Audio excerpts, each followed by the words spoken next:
মাজুলীত এগৰাকী 12 বছৰীয়া ছোৱালী গৰ্ভৱতী। কথাটো শুনাত এটা আচৰিত লাগে ন? কোনে কৰিছে জানে? কাৰণ এনেকুৱা কামবোৰ যেতিয়া আমি শুনো, বেছিভাগ আমি মুছলমান মানুহক টাৰ্গেট কৰি লওঁ, কিন্তু এইবোৰ মানুহ মুছলমান নহয়।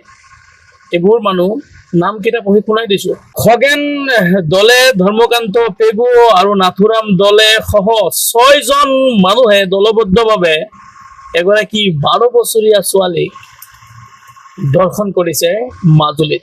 এবাৰ ভাবক যে এইবোৰ কোনো মুছলমান সমাজৰ মানুহ নহয়, এইবোৰ হিন্দু সমাজৰ মানুহ হয়। এবাৰ ভাবি লওক যে এনেকুৱা মানুহক কি কৰিব লাগে, কাৰণ এটা শিশুৰ, এটা উঠি অহা যুৱতীৰ ভৱিষ্যত, এজনী কণমানিৰ ভৱিষ্যত বৰবাদ কৰিছে এই পাখণ্ডকেইটা। আৰু ইয়াৰ বাবে আমাৰ অসম চৰকাৰে কি ব্যৱস্থা ল'ব, এইটো কিন্তু বৰ লক্ষণীয়। কাৰণ এনেকুৱা পাখণ্ডবোৰ থাকিলে সমাজত হয়তো সেই উঠি অহা বন্তিসকলৰ জীৱন বৰবাদ হৈ যাব। কাৰণ এনেকুৱা মানুহ সমাজৰ কাৰণে বহুতেই বিষাক্ত মানুহ।